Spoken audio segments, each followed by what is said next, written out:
आज हमारे गेस्ट है महेश सोनी। वो आज आपको गाइड करेंगे अपनी एनजीओ के थ्रू। आवाज़ अ होप फॉर मैन इस नाम का एनजीओ चलता है, तो वो आज आपको गाइड करेंगे हमारे साथ हमारे इस टॉक शो में। सो मैं हूँ आपकी friend anchor Sohni and welcome to my show Gupshup with anchor Sohni में आपका बहुत बहुत स्वागत है। और आज हमारे टॉक शो के गेस्ट है महेश कुमार सोनी, जो कि काम करते हैं पुरुष पीड़ित संस्था के लिए आवाज अ होप फॉर मैन। इसमें आपको लीगल गाइडेंस मिलता है। तो आइए जानते हैं क्या है आवाज a hope for man NGO और कौन है महेश कुमार सोनी। हेलो महेश जी, नमस्ते। नमस्कार जी। कैसे हैं आप? बस मस्त है। आप बताइए, आप कैसे हैं? बढ़िया। हाँ, तो महेश जी अब हम शुरू करने जा रहे हैं आज का ये टॉक शो। सो जिन दोस्तों जी। ने अभी मेरा चैनल सब्सक्राइब नहीं किया वो प्लीज कर ले। So welcome to my show Gupshup with anchor Sohni में आपका बहुत बहुत स्वागत है। मैं हूँ एंकर सोहनी और आज हमारे साथ है महेश कुमार सोनी, जो कि यूपी से हमारे साथ जुड़े हुए हैं और उनका एनजीओ है आवाज अ होप फॉर मैन। और ये एनजीओ काम करता है पुरुष पीड़ित जो होते हैं, मतलब जो महिलाओं से पीड़ित होते हैं, जो कुछ टॉर्चर होते हैं मैरिज लाइफ में, मैरिटिकल लाइफ में, तो उन पीड़ित पुरुषों के लिए ये संस्था काम करती है। तो आज हम इस मुद्दे पे थोड़ी रोशनी डालने वाले हैं। तो मैं कुछ सवाल करूंगी महेश जी से कि जी। वो किस तरह से पीड़ित पुरुषों को हेल्प करते हैं और उनकी संस्था किस तरह से उपयोग में आती है इन फर्स्ट एड मील्स के लिए। तो आइए, मेरा पहला सवाल आपसे है। मैं पूछना जी। चाहूंगी कि आपका जी। एनजीओ है आवाज और जी। होप है, तो जी। ये क्या है आप बताइए। आवाज ही होप फॉर मैन एक गैर रजिस्टर्ड गैर सरकारी संस्था होती है। उसमें क्या होते हैं, हम लोग सामाजिक कार्यों के लिए ये रजिस्टर्ड होती हैं। कोई भी एनजीओ होता है वो सामाजिक कार्यों के लिए रजिस्टर्ड होता है, चाहे वो उत्पीड़न हो या महिला उत्पीड़न हो। उसमें हम काम दोनों को करते हैं। ऐसा नहीं है कि हमारे पास महिलाएं काम नहीं करती हैं हमारे साथ, वो महिलाओं की सुरक्षा भी नहीं देखते हैं। लेकिन हमारा ये एनजीओ जो होते हैं वो इसलिए बनाए जाते हैं ताकि कोई भी सामाजिक कार्य गैर सामाजिक ना कर पाए। काफी लोग ऐसे होते हैं कि जो सामाजिक कार्य करते भी हैं, एनजीओ की आड़ में गैर सामाजिक कार्य भी करने लगते हैं, लेकिन इनका सामाजिक संस्था चलाना एक समाज को उस रोशनी में लाना है कि जो गलत हो रहा है। हम ये नहीं कहते हैं कि महिलाओं के साथ भी अत्याचार हो, लेकिन हम ये भी नहीं कहते हैं कि पुरुषों के भी साथ अत्याचार हो। तो इसीलिए हमारी संस्था आज 98% एनसीआरबी का डाटा है कि 98% दहेज के केस फर्जी पाए जाते हैं जी। और 76% रेप के केस फर्जी पाए जाते हैं। और बलात्कार तो होते भी है, महिलाओं के साथ भी होते हैं तो पुरुषों के साथ भी होते हैं। अब आप कहेंगे कि पुरुषों के साथ कैसे होते हैं, तो बलात्कार का शब्द होता है कि बलात्कार, बल का प्रयोग करके किसी को परेशान करना। तो हमारी संस्था इसके लिए तो साथ साथ काम करती करती है और महिलाओं के लिए भी काम करती है। हमारी महिलाएं भी टीम अलग है, आवास सेवा समिति के नाम से चलती है। वो महिलाओं को डील करती हैं, बशर्ते हमारा दोनों लोगों का एक सपोर्ट है कि भाई हम गलत के खिलाफ लड़ेंगे। राइट। हाँ, मतलब जो भी कुछ परसेंट जो मतलब फ्लॉड या झूठ चल रहा है, चीटिंग चल रही है, उसके लिए हाँ। आपका एनजीओ काम करता है। अच्छा, मैं आपसे जी। महेश जी जानना चाहूंगी कि अगर कोई पीड़ित पुरुष आपके पास आता है अपनी प्रॉब्लम्स जी। लेके, तो उसमें आप क्या करते हैं? देखिए, हमारे इसमें होता ये है कि जैसे कोई भी पुरुष पीड़ित आता है तो उसका ये देखा जाता है कि उसके ऊपर मानसिक दबाव कितना है। जी। जब किसी नए व्यक्ति के ऊपर केस दायर किया जाता है तो वो व्यक्ति क्या होता है, मानसिक संतुलन खो बैठता है। ओके। जब मानसिक संतुलन खोता है तो वो या तो सामने वाली पार्टी के साथ वो अत्याचार करेगा तो अपराधी बन जाएगा, और या आत्महत्या कर लेगा। तो हमें दोनों चीजों से बचा करके उसको इतना बल देना पड़ता है कि ताकि वो ऐसा कोई कदम ना उठा करके कम से की आवाज उठा सके, मजबूत ही करते हैं कि ताकि वो अपने आप में खुद लड़ने के लिए सक्षम हो जाए। हम लोग उनके साथ लगातार टच में रहते हैं, हमारी पूरी टीम। ग्रुप में भी एक ग्रुप की टाइप से भी कि एक दूसरे के लिए अगर उसकी कोई समस्या आती है तो उसके साथ 50 भाई खड़े हैं, तो एक दूसरे के लिए हेल्प करते हैं, तो उसका मानसिक संतुलन खत्म जो गड़बड़ा रहा होता है वो ठीक हो जाता है काफी हद तक। और इस तरह से हम लोग काफी लड़कों की जान बचा भी चुके हैं जो आज फाइटर के मूड में आ गए हैं। हाँ, तो एक तो हो गया कि दहेज के एक झूठे केस होते हैं, ठीक है, और एक चीज होता है कि जी आपके यूपी के ऊपर 2-3 फिल्म भी बन चुकी है, 2-3 पिक्चर्स भी बन चुकी है, लुटेरी दुल्हन। तो वो एक कॉन्सेप्ट क्या है कि नहीं देखिए, लोग पैसे लेने के लिए झूठी झूठी शादियां करते हैं, तो उसके लिए आप क्या जी करते जी हैं? देखिए, इसके लिए अब आप ये देखिए कि इन्होंने क्या बना लिया, ये धंधा बना लिया है। जो लुटोरी जी, दुल्हन हैं, इन लोगों ने एक धंधा बना लिया है। अब आप कहेंगे कि मामला है, हाई कोर्ट जज ने ये फैसला सुनाया है कि लड़की किसी के साथ एक रात के लिए रुक सकती है। आपने शायद मेरी फेसबुक आईडी पर भी देखा होगा कि उसमें ये कहा गया है। तो भाई तुम बाहर से क्यों कहना कह रहे हो, बाहर की औरतों को कहिए, पहले आप अपने घर की औरतों को भेजो ना किसी के साथ एक रात रुकने के लिए, फिर उसको कर। आपके पास भी तो घर में बहन बेटी है, क्या आप अपनी बहन बेटियों को भेज देंगे? तो ये जी, डिसीजन क्या है कि कुछ गलत हो रहे हैं। राइट राइट, सही है। तो अच्छा, मैं ये जानना चाहती हूँ कि आपका जो ये एनजीओ है, वो जी कितने शहर में, कितने जिले में, इंडिया में कहाँ कहाँ काम करता है? देखिए, अभी तक हमारे पास इसका ऑल यूपी रजिस्टर्ड था। पूरे उत्तर प्रदेश में हम लोग अभी वर्तमान में काम कर रहे हैं, लेकिन आज हमारे पास सदस्यों की संख्या बाहर से आने चालू हो गई है। तो इसी मामले में हम सोच रहे हैं कि अब इसका एक राजनीतिक दल भी खड़ा कर दिया जाए। ओके, अच्छा, मतलब कौन सी शहर में, कौन से सिटी में है, ये बताइए। आपके बड़ोदरा से भी है, आपके अहमदाबाद से भी है, हरियाणा से फरीदाबाद से है, दिल्ली से है, एमपी से है, झारखंड से है, बिहार से है, हर जगह से लोग हैं। ओके, अच्छा, तो ये मैं जानना चाहूंगी कि आपका जी ये जो एनजीओ है, वो कब शुरू हुआ था? जी ये हमारा एनजीओ आज 2.5 साल हो गए हैं।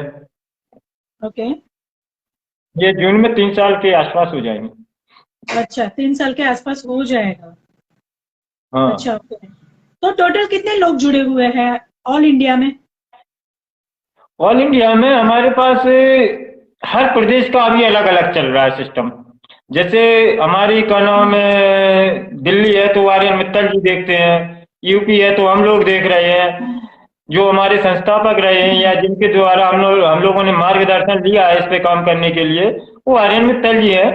हम्म, उन्हीं के हम लोग उसके उस पर चले हैं, उन्हीं के नक्शे कदम पर, उन्हीं के हम ये अपना गुरु भी मानते हैं जिन्होंने हमें ये लड़ने के लिए उत्साहित किया है। तो वो अपना दिल्ली देखते हैं, हम लोग यूपी देखते हैं, और जो गुजरात से वो गुजरात भी देख रहे हैं। लेकिन अब हम ये सोच रहे हैं कि सब लोग एक साथ आए, ओके, अच्छा, तो आप क्योंकि मुझे ये बताइए कि, हाँ, बोलिए बोलिए बोलिए, जी बोलिए बोलिए। जब तक जब तक हम लोग ये सोचते हैं कि अगर ये एक साथ नहीं होते हैं और एक राजनीतिक दल इतनी मजबूती के साथ नहीं आता है कि जो हमारी विधानसभा और संसद में आवाज उठा सके, राइट, तब तक हम लोग सफल होने वाले नहीं है। क्योंकि इन लोगों का तो अरबों का व्यापार है, इस पे कोई आप ये देख लीजिए, जब फर्जी केस होता है तो पुलिस भी लूटती है। कोर्ट में जाइए, कोर्ट में वकील भी लूटते हैं। 7-7 10-10 साल कोर्ट में वो लोग लुटते हैं। उनका पुरुष समाज का तन मन धन सम्मान हर चीज चला जाता है, और बाद में पता चलता है वो बाइज्जत बरी होता है। अब उसके जिंदगी तो तबाह हो ही गई ना। सही है। तो एक्चुअली तो, हमारा सिद्धांत हाँ, हमारा बोलिए। सिद्धांत ये या तो जेंडर न्यूट्रल कानून हो, जो अपराधी उसको सजा, चाहे वो महिला हो चाहे पुरुष हो। आप देख रहे हैं कि महिलाएं आज किसी काम में कम नहीं है। XYZ वो हर काम कर ले रही है, सेना में भी जा रही है तो कहना यहाँ मर्डर भी कर रही है।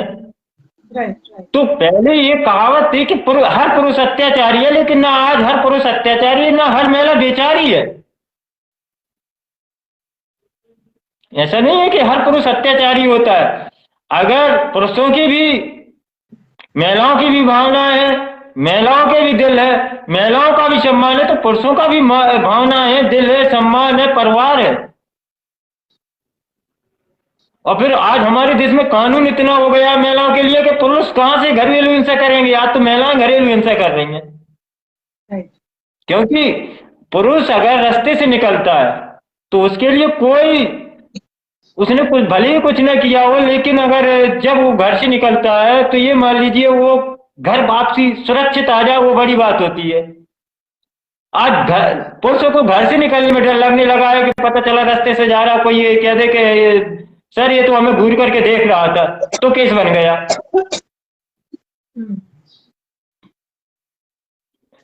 तो कम से कम भैया, आप कहते हैं कि पुरुष प्रधान देश है, पुरुष प्रधान देश है, हम लोग टैक्स 70% पुरुष समाज देता है, तो पुरुषों के लिए भी कुछ कानून ऐसे लाए जाए कि जो कम से कम गलत तरीके से प्रताड़ित न हो। पुरुष, या तो आपने जिस तरह से महिला मंत्रालय बनाया हुआ है, इसी तरह से पुरुष मंत्रालय भी बनाइए, या जेंडर न्यूट्रल कानून लागू कर दीजिए, ना पुरुषों के लिए ना महिलाओं के लिए, जो अपराधी उसको सजा। सही है। और फिर जबकि हमारे देश के संविधान में ये साफ दिखाया गया है कि हमारे देश का जन्म जात, लिंग, धर्म, भेद के आधार पर हमारे देश का बंटवारा नहीं होगा। तो आपने महिलाओं के लिए 55 कानून बना दिए, कम से कम पुरुषों के लिए भी तो ये कानून हो, एक मंत्रालय हो। तो अभी तक आपको कितनी सफलता मिली है? देखिए, सफलता है, धीरे धीरे समय चेंज हो रहा है, होगा भी, कोशिश करेंगे कि जल्दी हो जाए। क्योंकि अब हम लोगों ने ये साफ, हम सभी भाइयों से ये संदेश देते हैं कि आपको सेटलमेंट नहीं करना है। फर्जी केस दायर हो रहे हैं, आप फाइट करिए। फाइट करने के बाद जब आप लगातार फाइट करेंगे तो कानून एक दिन वो केस बाइज्जत बरी होगा।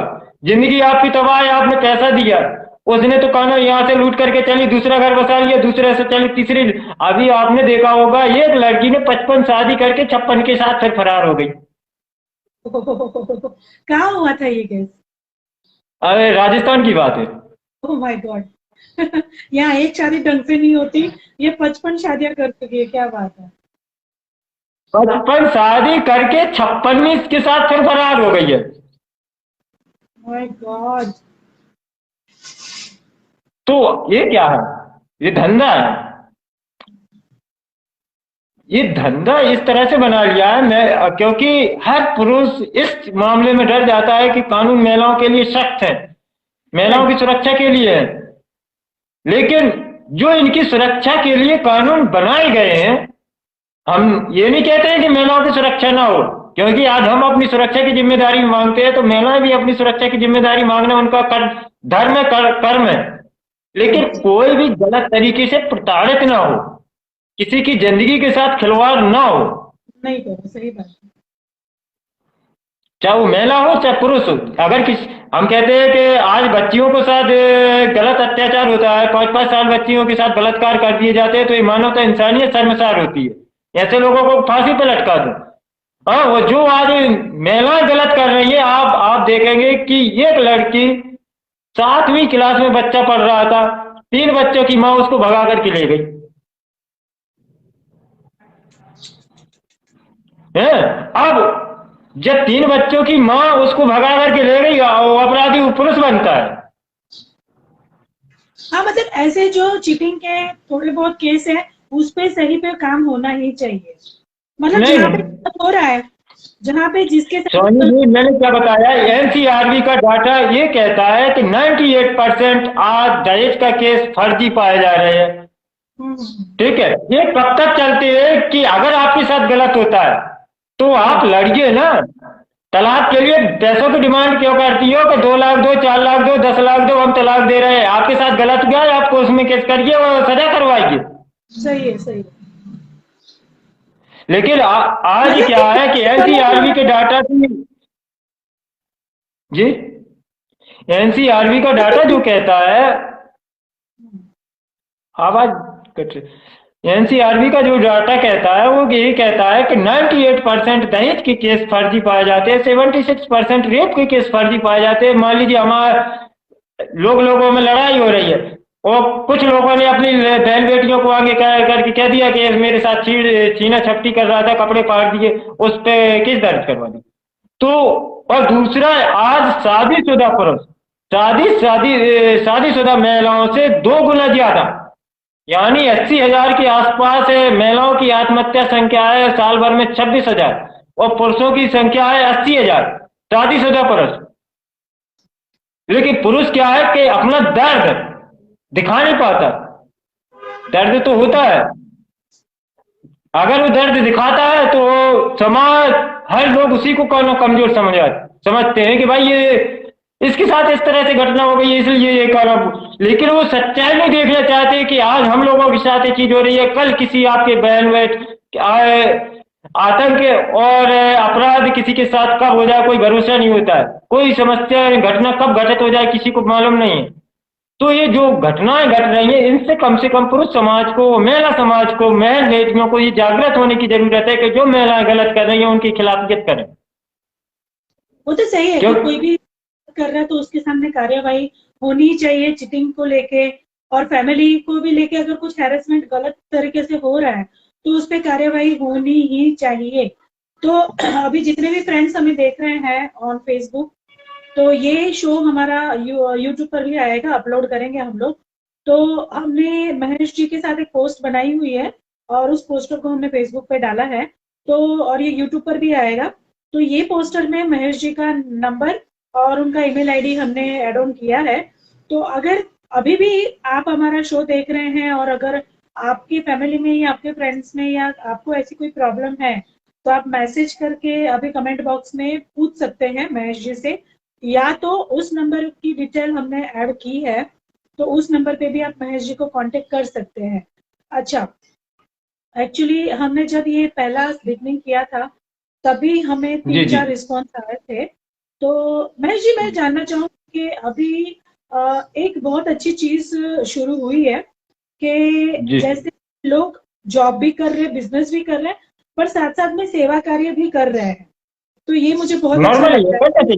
अभी हर कोई सबसे बड़ा कारण क्या होता है कि इंसानियत, मानवता और सामाजिकता को हमें कायम रखने के लिए जी, अगर आप 30 दिन अपने परिवार के लिए दे रहे हैं तो उसमें से 2 दिन आप समाज सेवा, मानवता, इंसानियत के लिए भी निकाल सकते हैं जी। जिस तरह से बने, 1-1 घंटे करके, 10-10 मिनट करके, एक दिन पूरा निकाल करके, कम से कम कुछ ऐसे काम करने चाहिए हर इंसान को जी, कि जहां से किसी की हेल्प हो सके, जहां से किसी की हेल्प हो सके जी। तो अगर आपकी संस्था में, एनजीओ में किसी को जुड़ना है तो वो कैसे जुड़ सकता है अगर किसी को सेवा करनी है? हमारा ऑनलाइन है, गूगल पर उसका आवाज फॉर्मेट से आप हमारी वेबसाइट पर भी जा सकते हैं। हमारे फेसबुक पेज है आवाज फॉर्मेट के नाम से, और हमारा गाना यूट्यूब पर भी गाना हमारा पोर्टल चल रहा है आवाज फॉर्मेट के नाम से, या हम लोगों के आवाज फॉर्मेट आप सर्च करेंगे गूगल पर भी डाल करके तो हम लोगों के कॉन्टेक्ट नंबर हर चीज आ जाएगा और फार्म भी आ जाएंगे। जो फार्म से नहीं जुड़ना चाहता है वो हमसे डायरेक्ट कांटेक्ट कर सकता है, मुझसे भी, अनुज भाई से, राजा जी से। अच्छा, मुझे ये जानना था कि मैं काफी 1-2 साल से आपके टच में हूँ, तो मैंने काफी सारे फोटो आपके एनजीओ के देखे थे और मुझे आपका काम बहुत अच्छा लगा कि आपका एनजीओ सिर्फ ऐसा नहीं कि पीड़ित पुरुष के लिए ही काम करता है। बीच में देखिए, हम लोग मानवता इंसानियत के लिए हर की साथ है। अभी आपने देखा होगा कि हम एक बच्चे की शादी भी करा रहे हैं हमारी आवाज सेवा समिति की तरफ से, कल भी मैंने वो बोर्डिंग डाला है उसका। तो हम लोग देखिए मानवता इंसानियत के लिए काम करते हैं। जब हम मानवता इंसानियत बनाएंगे तब हमारी सामाजिकता कायम रहेगी, और सामाजिकता कायम रखना हर इंसान की जरूरत है। राइट। तो ये मतलब मैंने लास्ट ईयर देखा था कि जो सैलाब आया था, पानी का फ्लड आया था, उसमें भी आपकी जो एनजीओ की जो महिला है, सामाजिक कार्यकर है, उन लोगों ने झुपड़पट्टी स्लम एरियाज में जा जाके बहुत सारी चीजें बांटी थी। तो ये सब एक्टिविटी भी आपकी संस्था में चलती है?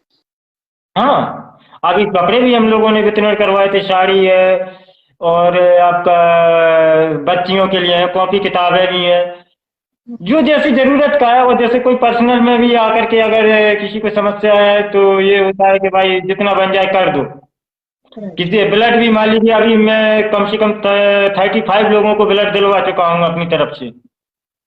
35 लोगों तो लेकिन ब्लड यानी कि जो को? हमारी टीम है, ओके। खून दिलवा चुका हूँ। अच्छा, लेकिन उनको। क्या है कि अगर हम कोई कर्म करते हैं तो इसके लिए नहीं करते हैं कि भाई इसका दिखावा हम लोग करें। सही है। अगर हमने जो दिखावा किया या कोई भी चीज की तो फिर वो नहीं रह जाता। हाँ, जब जरूरत पड़ती है तो हम अपनी फेसबुक पे, अपनी आईडियों पे, अपने ग्रुपों में डाल देते हैं कि भाई फलाने व्यक्ति को फलानी जगह ब्लड की आवश्यकता है। अगर कोई ऐसा हो तो वो हमें कांटेक्ट कर सकता है। तो ऐसा नहीं है कि भगवान की कृपा से आज तक मेरा हाथ खाली गया हो। सही है, सही है। तो और क्या क्या काम करती है आपकी संस्था? देखिए, हम लोग बच्चों के लिए भी काम करते हैं, महिलाओं के लिए भी काम करते हैं। हाँ जी महेश जी। तो अभी मेरा जी आपसे अलग एक सवाल है कि एक गहरा जी सवाल जी है आपसे, डीप क्वेश्चन, जी जी जी कि ये जी। एनजीओ काम करना या ऐसा कोई एनजीओ शुरू करना, ये ख्याल आपको कैसे जी आया? देखिए, होता क्या है, जब आप समाज के अंदर चलते हैं तो समाज में, पहले मैं यहाँ से यूपी से अपनी समाज के अंदर काम करता था। जी। तो मैंने इस तरह के बहुत से केस देखे हैं कि जो लोग परेशान हैं और जिनके साथ इस तरह से घटनाएं हो रही हैं। तो फिर मेरा एक दोस्त भी मिला, तो उन्होंने कहा, मैंने कहा भैया इस तरह इस पे अनुज तिवारी जी हैं जो अध्यक्ष हैं इस टाइम में हमारी एनजीओ के, उनसे मेरी बात हुई। मैंने कहा भैया इस तरह मामले बहुत ज्यादा दिखाई दे रहे हैं, क्यों ना अपन इन लोगों की लड़ाई ले अलग मुद्दा उठाएं। जो नॉर्मली कहते हैं ना, बहती गंगा में हाथ दुनिया धोती है, लेकिन हमें काम वो करना चाहिए कि जो जो कोई ना कर रहा हो, अलग हट करके। तो हमने कहा कि हम इन लोगों की सहायता करेंगे कि जो जिससे कि ये पुरुष अगर आत्महत्या कर लेता है तो उसके माँ बाप भाई बहन सब बेघर हो जाते हैं। हमें ऐसे लोगों को बचाना है। तो आपके साथ ट्रेजेडी हुई है? हाँ, वो तो नॉर्मली है, हुआ था। तो महेश जी, आपका लेकिन केस, करने, जी बोलिए, जी जी आपका केस कितने टाइम से चल रहा है? जी बोलिए। मेरा 2017 में हो गया था। अच्छा। तो मतलब जी समझो कि 4 साल ऑलमोस्ट हो गए, फिर भी अभी कोई सॉल्यूशन नहीं आया है आपके डिवोर्स केस का? नहीं नहीं, देखिए मैं इस तरह से सॉल्यूशन नहीं निकालना चाहता ना, जी। क्योंकि आप देखिए कि लड़की ने बच्चा अबॉर्शन करवा दिया, ठीक है, जो कि डॉक्टर ही नहीं है। मैंने उसकी जांच की मांग भी की, फिर भी कोई न्याय नहीं है। अगर आप गलत कदम करते हैं, गलत का चाहे कोई भी हो अपराधी है, तो उसको सजा तो होना ही चाहिए ना। राइट। लेकिन मैंने ये चीज मैंने ठान रखा है कि मैं लड़ूंगा, और इस तरह से लड़ूंगा कि याद करे कि दामाद दूसरा ना मिले। एक्चुअली गलत के लिए तो लड़ना ही चाहिए, चाहे वो आपकी पढ़ाई हो, चाहे वो आपकी नौकरी हो, चाहे वो करियर हो। स्वामी जी, अगर हम गलत के खिलाफ सहन करते हैं तो जो हमारे साथ गलत करता है वो उतना अपराधी नहीं है, जो सहन करता है वो सबसे बड़ा अपराधी है। वो तो पहले ही, जो सहन करता है। वो तो पहले से ही है कि अत्याचार करने वाले से अत्याचार बर्दाश्त करने वाला ज्यादा गलत होता है। जी तो मेरे अंदर एक है ना, मैं किसी के साथ गलत करना सोचता हूँ ना अपने साथ करवाना चाहता हूँ, और जितना बन जाए। आप ये मान लीजिए कि मैं समाज में आता जाता था, उस टाइम पर मैं स्वर्णकारी व क्रांति मंच से प्रदेश उपाध्यक्ष और प्रदेश संगठन मंत्री रहा हूँ। तो आज हमें समाज में अगर कोई लोग बुलाते हैं, तो ऐसा नहीं है कि भाई समाज का कोई व्यक्ति बुलाए हम जाए ना, क्योंकि आज नहीं तो कल हमें उसी समाज के बीच में रहना है। आज नहीं तो कल हमें समाज के, आज हमारे मान लीजिए माँ बाप का सर पे हाथ है, लेकिन कल हमें अपनी जिम्मेदारी वो हमें उठाना है जो आज हमारे माँ बाप उठा रहे हैं। राइट। हाँ, तो समाज में तो रहना ही है ना, समाज में तो रहना है, जी वो तो जी। सीधी बात है कि समाज। हाँ, तो उसको ये गलत लगता था, उसको ये गलत लगता था कि क्या समाज तुम्हें खाने के लिए दे जाएगा। अब मान लीजिए आज हम 10 लोग 50 लोगों से जुड़े हुए हैं, तो अगर 7 से 8 10 बजे तक कॉल आती है, दिन भर हम तुम्हारे लिए टाइम देते हैं, 2 3 घंटे अगर हमने कल अपने उन लोगों के लिए टाइम दे दिया, तो भैया ये जो पूरा दिन और पूरी रात तुम्हारे लिए 2 3 घंटे अगर हमने अपने लोगों के लिए टाइम दे दिया, वो क्या गलत है? अच्छा, आप मुझे ये बताइए कि आपके पास किस किस टाइप के केस आते हैं, क्या क्या मतलब प्रॉब्लम्स लेकर आते हैं? देखिए, हमारे पास अधिकतर केस आते हैं 498, 125, डीवी एक्ट, घरेलू हिंसा, जो हम मेन केस देखते हैं। बाकी हम कोशिश ये करते हैं कि हर तरह से भी जो भी मान लीजिए मामले आते हैं, और जितना बने उसका सहयोग करें। राइट। तो मुझे आपसे ये जानना था कि यूट्यूब पर जी। एक चैनल भी शुरू किया है कि इसमें आप गाइडलाइंस देते जी। हैं लीगल की, तो वो क्या है? हम्म। वो देखिए, हम लोग ये अपना इसलिए बना लिया था कि हम लोग जैसे अगर कोई भी अपने लोग होते हैं, उनको ये कि जागृति पहुंचाना, क्योंकि जब तक समाज के अंदर जागृति नहीं आएगी, तो कुछ लोग काला फेसबुक पर जुड़े हुए हैं, कुछ लोग गाना ही देखते हैं, तो कम से कम अगर वो हमारी साइट पर पहुंच जाते हैं तो वो सुने कुछ, तो उनको शायद समझ में आए। सही है। पर अभी अभी मैंने कुछ न्यूज़पेपर में पढ़ा था 2 3 दिन पहले, तो मुझे बहुत अच्छा लगा था जी। कि आई थिंक कहीं के जज थे, तो उन्होंने शायद मुझे ठीक से याद नहीं है, पर ऐसा ही एक तो फीमेल ने जी। कोई फ्रॉड केस किया था, तो उसके अगेंस्ट उन्होंने अपना एक अच्छा सा जजमेंट सुनाया था। मतलब लाइक कि कभी कहीं पे ऐसा कोई साबित हो जाता है तो एक्शन भी लेते हैं, बट बात। नहीं, देखिए वही चीज हम बता रहे वही चीज मैं बता रहा हूँ कि सबसे बड़ा कारण क्या है। जैसे कि आपने देखा होगा कि हमारे देश में कुछ राजनीतिक दल भी ये कहते हैं हम हिंदुत्ववादी है, हिंदुत्ववादी है। समझिए आप बात। लेकिन जब 497 हटाई गई, जो 497 धारा होती है ये कि अवैध संबंधों की, जैसे ये प्लस बी के साथ तीसरे के रिलेशन हो जाए, चाहे पुरुष का महिला के साथ, महिला का पुरुष के साथ, तो अवैध रिलेशन गैर कानूनी था। अब आप ये बताइए, तो 497 जब हटी है, तो हमारी सभ्यता और संस्कृति में गैर अवैध संबंधों की कहां जगह है? अगर आप सत्य में हिंदुत्ववादी बात करते हैं और हिंदुत्ववादी सभ्यता और संस्कृति की बात करते हैं, तो 497 जो हटाई गई है, उसमें जितना पहले पुरुष को सजा होती थी उतनी लड़की को सजा कर देते, तो लड़की अवैध संबंधों में जाने की गुंजाइश ही न करती कि ऐसा ना हो कहीं मैं पकड़ी जाऊं तो मैं भी जेल जाऊंगी। जबकि उन्होंने तो खुला छूट दे दिया कि आप कहीं भी जाओ, होटलों में जाओ, आदमी कुछ भी नहीं कर पाएगा, ज्यादा होगा तलाक ले लेगा। तो जबकि हमारी सभ्यता और संस्कृति ये नहीं कहती है, हमारी सामाजिकता ये भी नहीं कहती है कि नहीं भाई आप अवैध संबंधों में रहो, अवैध रिलेशन भी बनाओ। तो ये बढ़ावा दिया गया है ना, तो ऐसे गैर कानूनी नहीं। आप अगर सभ्यता और संस्कृति की बात करते हैं तो फिर कानूनों में भी संशोधन करो कि भाई जिससे कि हमारी सभ्यता और संस्कृति जिंदा रहे। जैसे हमारे हिंदू में सेकंड मैरिज के लिए बिल्कुल परमिशन नहीं है, वैसे कड़क कानून होना चाहिए। जैसे हम लोगों का अपने हिंदुत्व में तलाक शब्द कोई था ही नहीं, डाइवोर्स शब्द कोई था ही नहीं। ठीक है। हमारे हिंदू धर्म में 7 जन्मों के लिए बंधन माना जाता है पति पत्नी का। लेकिन अगर अत्याचार आपके साथ हो रहा है या लड़की के साथ हो रहा है या लड़की के घर वालों के साथ हो रहा है तो उस पर ये नॉर्मली आ जाता है। लेकिन इन कानूनों को जो तुम्हारी सुरक्षा के लिए बनाए हुए हैं इनका दुरुपयोग ना करो, जिससे जो हकीकत में पीड़ित महिला होती हैं वो भी कानों दर दर के लिए भटकना चालू कर दे। आप देखिए क्यों, क्योंकि हमारे पास आज फर्जी केस आ रहे हैं लगातार।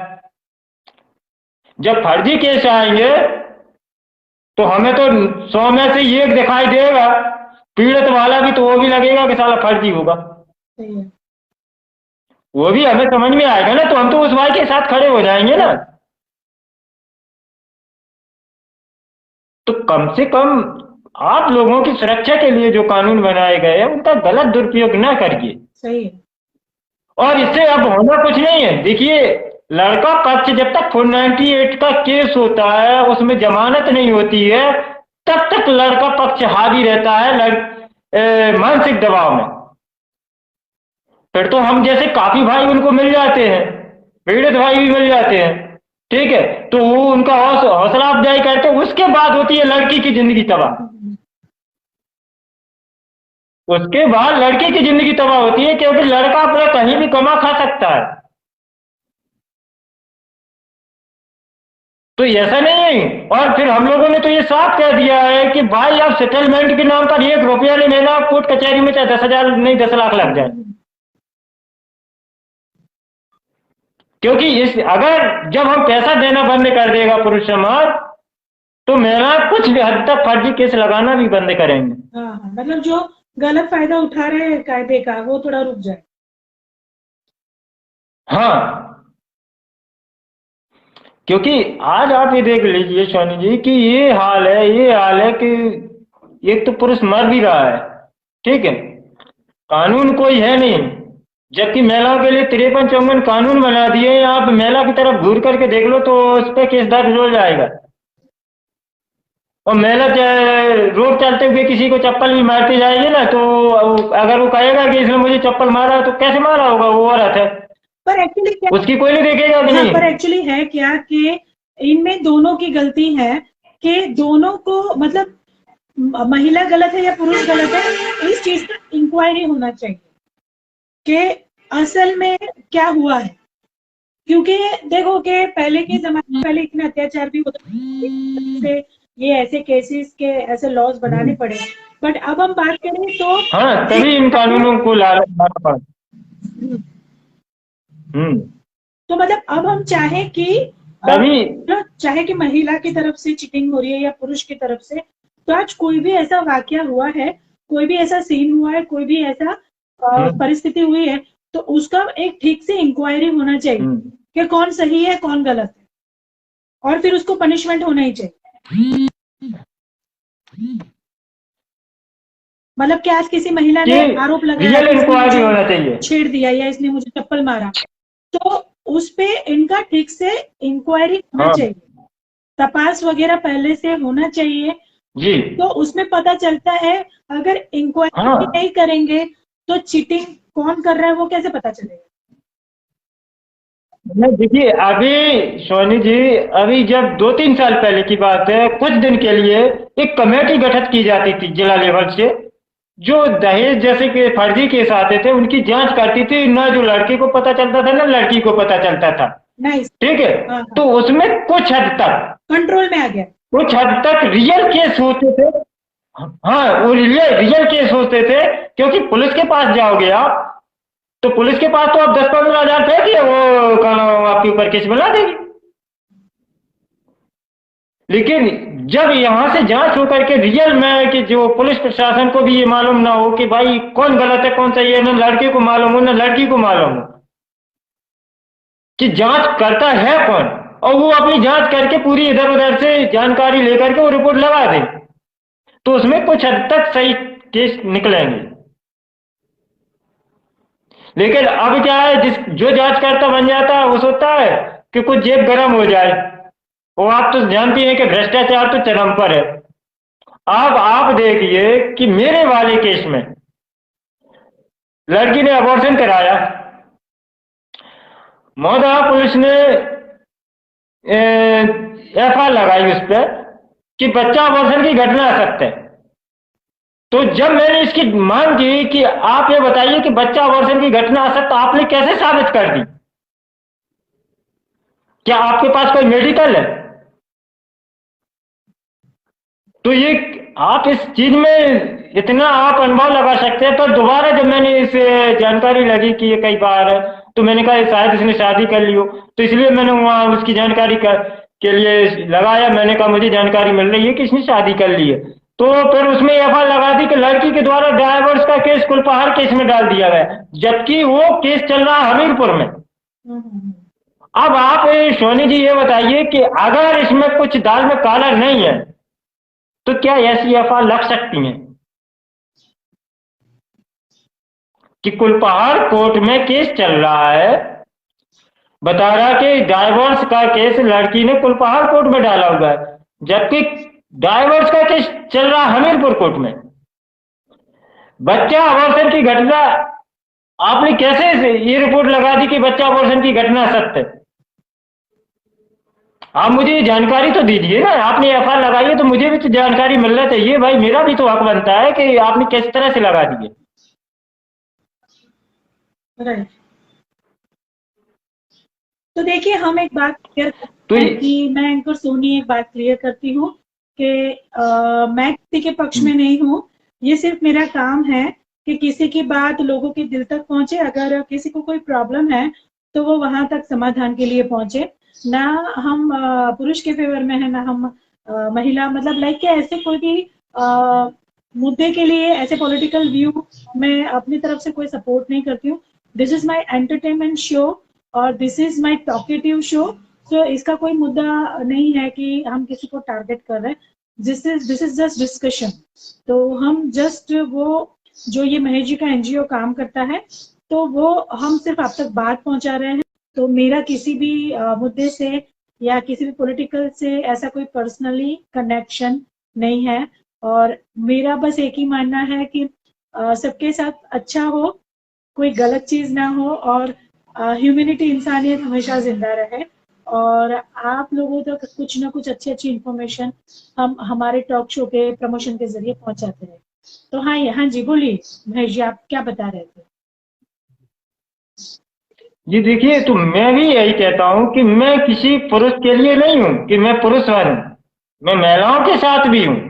लेकिन इसी धरती पर आपने देखा होगा कि कुछ सम्मानजनक महिलाएं हुई हैं जो जैसे हमारी सीता सावित्री हैं, उनका हम तहे दिल से सम्मान भी करते हैं, मर्यादा भी रखते हैं, ठीक है। लेकिन उसी जगह हम शूर्पणखा ताड़का भी हैं। तो हम सीता सावित्री की लाइन में शूर्पणखा ताड़का को खड़ा नहीं कर सकते हैं। हम सीता सावित्री का सम्मान भी करते हैं तो हमें शूर्पणखा ताड़का के खिलाफ लड़ना भी पड़ेगा। जो गलत करते हैं हम लोग उनके खिलाफ लड़ाई लड़ते हैं। आज हमारी माताएं बहनें भी तो हैं, ऐसा तो है नहीं कि हम बगैर माँ बहन के हैं।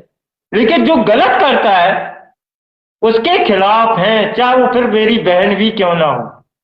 अगर गलत है, गलत है। सही है।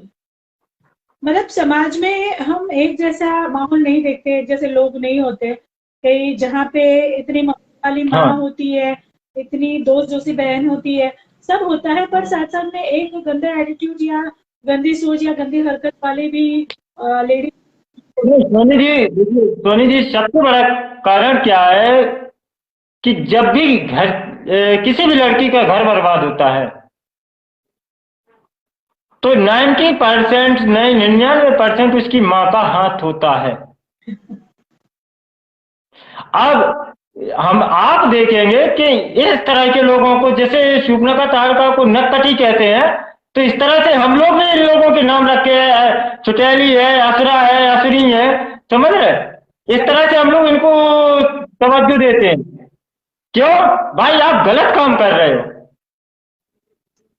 अगर आपके पति ने आपके साथ गलत किया है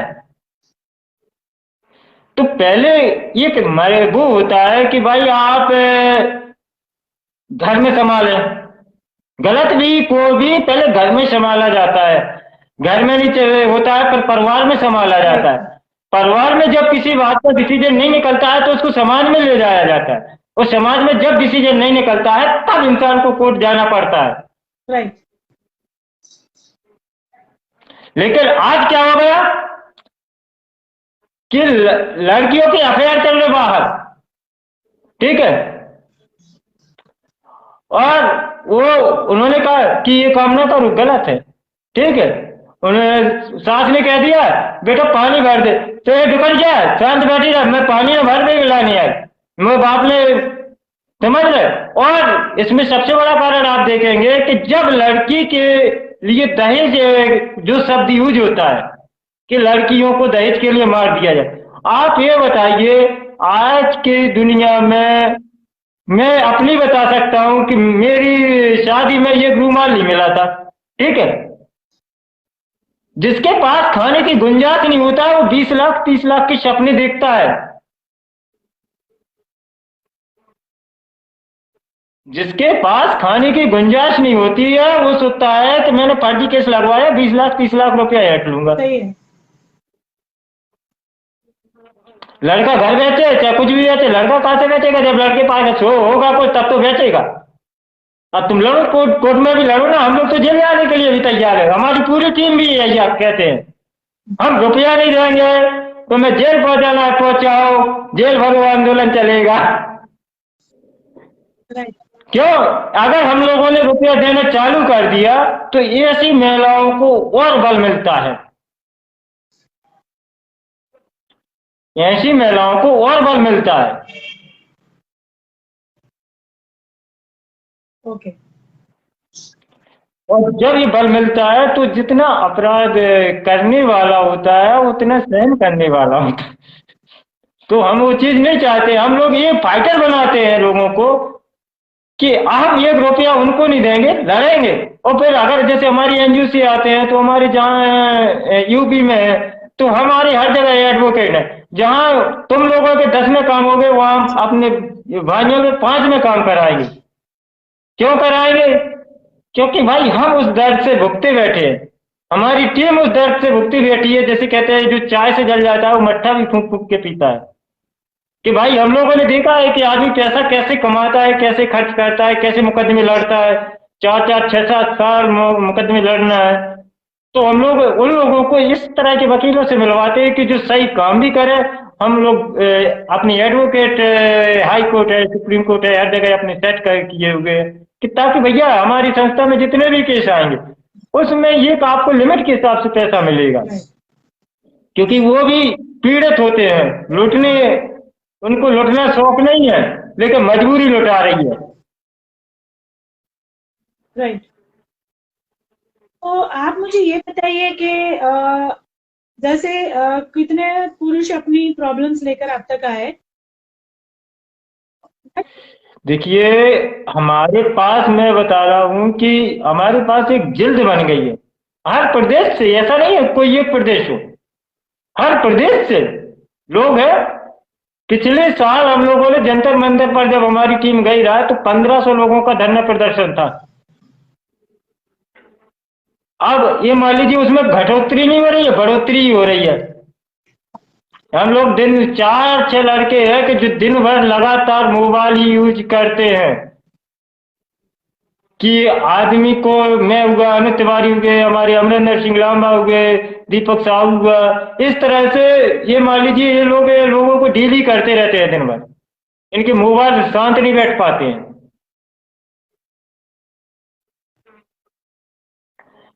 आप ये देखिए कि हर 2 3 घर छोड़ करके एक छुटेली बैठी होगी, समझ रहे? और ये होता कुछ नहीं है, इनके साथ कोई अत्याचार नहीं होता है, होता केवल इतना है कि इनके अगर सास ने कह दिया कि बेटा पानी पिला दे तो वो पानी नहीं लाना है, वो सोचती है कि हम बिल्कुल न कुछ करना पड़े, हम जो कर रहे हैं हम खुले विचारों के बाहर जा रहे हैं घूमने तो हमें कोई ये ना कहे कि बेटा कहाँ जा रहे थे। और जहाँ कह दिया या कोई बात घर में मालूम चल गई तो उन्होंने उठाया बोरिया बिस्तर मायके पहुंच गई, वहां से जाकर के तुरंत केस डाल दिया। मतलब अपनी जिम्मेदारियों को समझना चाहिए। हाँ, देखो, पुरुष भी ये जिम्मेदारी ढोता है। पुरुष के आप देख सकते हैं कि आप तो मान लीजिए कि घर में जिम्मेदारी ढोती है तो पुरुष भी तो बाहर जाता है, वो जाता किस लिए? तुम तो शान शौक ही कर लोगी, लेकिन पुरुष तो अपनी शान शौक भी भूल जाता है।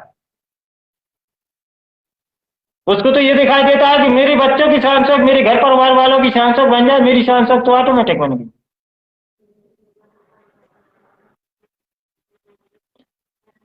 हाँ, लेकिन कुछ लोग हैं ऐसा, मैं ये नहीं कहता हूँ, लेकिन जो गलत है वो गलत है, चाहे वो महिला हो चाहे पुरुष हो। राइट। हम गलत का साथ नहीं देंगे, हम साथ उसी इंसान का देंगे जहां हमें लगेगा कि भाई इसमें कुछ सच्चाई है, इसको गलत तरीके से प्रताड़ित किया गया है, ये परेशान किया गया है। तो हमारी टीम जानकारी भी लगाती है, जैसे जहां पर लोग हैं उनसे कोर्ट के में या कहीं से इधर उधर से, तो इस तरह से हम लोग वो जानकारी लगा लेते हैं कि कौन व्यक्ति कैसा है, वो किस तरह से मामले इनके चल रहे हैं। अगर कोई गलत भी आ जाएगा तो फिर हम गलत का सहयोग थोड़ी करेंगे। वो तो सीधी बात है। क्योंकि हमारा रामायण महाभारत से पाला रहा है, तो वो तो हमारे वृत्ति है कि गलत तो बर्दाश्त करना ही नहीं है। वही चीज है कि गलत बर्दाश्त नहीं करना है और ना गलत में किसी का सहयोग करना है, नहीं तो वो पाप का भागी है, वो उतनी ही पाप भागी हम बन जाएंगे। क्योंकि अगर हम गलत का ही सहयोग करेंगे तो उसका सहयोग करने वाला भी तो पाप भागी हो गया ना, जब उसका हाथ बटा रहा है। तो हमको गलत का साथ नहीं देना है ना, हमारी एनजीओ गलत का साथ देती है। चाहे महिला प्रताड़ित है, महिला के साथ भी हम लोग देते हैं, तो पुरुष प्रताड़ित है, पुरुष का भी साथ देते हैं, लेकिन देंगे उसी इंसान का साथ जो सत्य है, असत्य का साथ नहीं देंगे। तो आवाज ऑफ फॉर मैन संस्था सिर्फ ऐसा नहीं है कि पुरुषों के लिए ही काम करता है, महिलाओं के लिए भी काम करता है। अगर महिला पे कहीं अत्याचार हो रहा है, हाँ, इसके लिए हमने अलग से प्रारूप बना दिया है। इसके लिए हमने अलग से प्रारूप बना दिया है आवाज सेवा समिति के नाम से, जिसमें हमारी दीदी श्री श्री जसविंदर सिंह कौर जो उसकी अध्यक्षा है। वो क्या बनाया है आपने? आवाज सेवा समिति महिलाओं के लिए। अच्छा, तो वो कौन काम कर रहा है उसके लिए? उसकी उसके लिए हमारी संस्था की दूसरी कॉमन संस्था है, वो आवाज गवर्नमेंट की कॉमन संस्था है। उसमें जो अध्यक्षा है वो हमारी दीदी श्री जसविंदर सिंह कौर है। अच्छा, तो हमें जितने भी दर्शक देख रहे हैं, अगर कोई सवाल करना चाहे तो कमेंट बॉक्स में सवाल कर सकते हैं। सो अगर आप महेश जी से कुछ पूछना चाहें तो कमेंट में प्लीज आप रोशनी डाल सकते हैं। अच्छा महेश जी, आप कितने साल से ये संस्था के लिए काम कर रहे हैं? 2.5 पौने 3 साल हो गए यार मुझे, और ये मान लीजिए कि 10 साल से मैं 2020 से समाज सेवा में था। अच्छा। 2000 2020 से नहीं, 2000 सॉरी 2010 से, 2010 से 2008 से समाज सेवा में था। आवाज स्वर्णकार युवा क्रांति मंच में उपाध्यक्ष रहा हूँ, जिलाध्यक्ष भी रहा हूँ, मंडल अध्यक्ष भी रहा हूँ, हर जगह से रहा है, पॉलिटिकल में भी रहा हूँ। तो ऐसा नहीं है कि, लेकिन क्या मैंने कभी भी इस चीज पर गौर नहीं किया है कि मुझे खुद बढ़ना है। मैं ये सोचता हूँ कि मेरे जो टीम के मेंबर हैं वो आगे बढ़े, सही है। वो इतने काबिल बने कि वो खुद लड़ाई अपनी लड़ सकें। मैं तो भैया तुम्हारा ही आगे मजबूत करते जाओगे तो भैया मैं, तुम लोग मजबूत होगे, मैं ऑटोमेटिक मजबूत हो जाऊंगा। तो महेश जी, हमने काफी सारी इंफॉर्मेशन, माहिती, काफी सारी इम्पोर्टेंट बातें लोगों तक पहुंचा दी है। तो अभी और कुछ आप कहना चाहेंगे? देखिए, मैं तो सब लोगों से यही कहना चाहता हूँ कि भाई गलत का साथ न देना, इंसानियत, मानवता, सामाजिकता को कायम रखने के लिए आप लोग केवल गलत का साथ ना दो। जो गलत है, चाहे वो महिलाएं हो चाहे पुरुष हो, जो गलत है, गलत के खिलाफ आवाज उठाना चालू कर दो। गलत को सहन ना करो, राइट। अपने अंदर ही जागृति लाओ कि भाई जो लोग ये आपको गुमराह कर रहे हैं कि हम हिंदुत्ववादी वो है, तो आप हिंदुत्ववादी हो तो भाई हमारे 497 अवैध संबंधों को क्यों कानूनी बना दिया। दूसरा आप इस तरह के जजमेंट आ रहे हैं कि भाई आप ये बताइए कि ये एक अनपढ़ पुरुष पूरे परिवार का भरण पोषण कर देता है, ठीक है, माँ भी होते हैं उसके, बाप भी होता है, बच्चे भी होते हैं, बीवी होती है, सबका जैसा बना चलाता है। तो क्या एक मेंटेनेंस में भी एक पढ़ी लिखी लड़की खुद का भरण पोषण नहीं कर सकती। दूसरा आप ये देखिए कि जब 497 हटाया गया तो 497 में ये बोला गया कि पति का पत्नी पर कोई अधिकार नहीं। तो भैया पति का जब पत्नी पर अधिकार नहीं है तो उसकी कमाई पे कहाँ अधिकार दे रहे। अगर पति का पत्नी पे अधिकार नहीं है तो पत्नी को भी तो उसकी कमाई पे अधिकार नहीं है ना, फिर क्या उसमें कौन मेंटेनेंस दिलवा रहे हो जबरदस्ती। मतलब ये सारे मुद्दे चिटिंग को लेकर है कि अगर आप सही में चिटिंग को ध्यान में रख के किसी की जेब खाली करना चाहते हैं तो वो गलत है।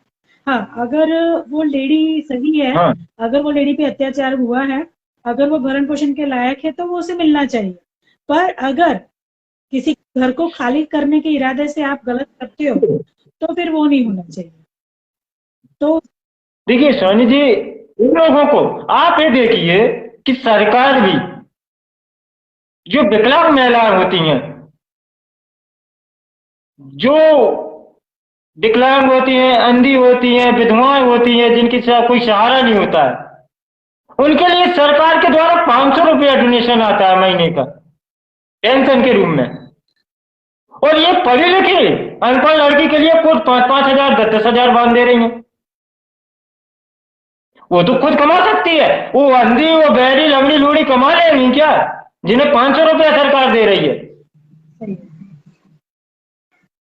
तो क्या पुरुष की इतना वो हो गया है कि पुरुष तो करो भाई उसके पास सरकार के पास पैसा नहीं आ रहा है, पुरुष के पास पैसा आ रहा है ज्यादा, वो 10,000 रुपये 6,000 रुपये कमा रहा है, आज नौकरी नहीं मिल रही है, बेरोजगार युवा घूम रहे हैं, कोर्ट कचहरियों में लड़ रहे हैं, तो मैं कहां से पैसा दे। सही है तो कम से कम एक तरफ हमारे देश के प्रधानमंत्री जी कहते हैं कि आत्मनिर्भर बनो, तो आत्मनिर्भर इन लोगों को क्या नहीं बनाते हो जो काला कोर्ट में पहुंच जाती है कटोरा लेकर के वो बाहर कहती है हम आत्मनिर्भर हैं, हम पुरुषों से कम नहीं है, और कोर्ट में पहुंचती है काला भिखारी बन के कटोरा लेकर के घूमती है कि साहब 2,000 बहुत गुस्सा फूट रहा है, बहुत कुछ निकल रहा है। तो ऐसे हमारे आग से भरे हुए महेश जी है, तो इनके साथ आप और काफी सारी बातें करके नॉलेज ले सकते हैं। तो महेश जी अभी हमारा शो काफी 1 घंटे से ज्यादा हो गया है, तो ठीक है, तो थोड़ा सा शांत हो जाइए। मैं शांत हूं, ये तो नॉर्मल ही है। तो क्योंकि हमें इस ब्यूटीफुल से शो को यूट्यूब पर भी अपलोड करना है, तो काफी बड़ा इंटरव्यू हो जाएगा। तो एक और पार्ट में भी हम फिर से इंटरव्यू करेंगे अगर कुछ फ्रेंड्स हमें मैसेज वगैरह करेंगे तो मनीष जी काफी जानकारी हमने लोगों तक पहुंचा दी है, और कुछ बातें थोड़ी सस्पेंड भी रहनी चाहिए कि लोग आपको कांटेक्ट कर सके। तो महेश जी अभी हम खत्म करें शो। तो महेश जी मैं चाहती हूँ कि आप आवाज ऑफ होप के लिए फिर से एक बार रजिस्टर के लिए बता दीजिए, और अगर कोई आपसे कांटेक्ट करना चाहता है तो आपका नंबर, आपका ईमेल आईडी प्लीज आप एक बार बता दीजिए। देखिए हमारे आवाज फॉर्मेट से जो भी व्यक्ति जुड़ना चाहते हैं, जो भी बहनें भी जुड़ना चाहती हैं, तो अनिल तिवारी जी जो अध्यक्ष है उनका नंबर है 7668104556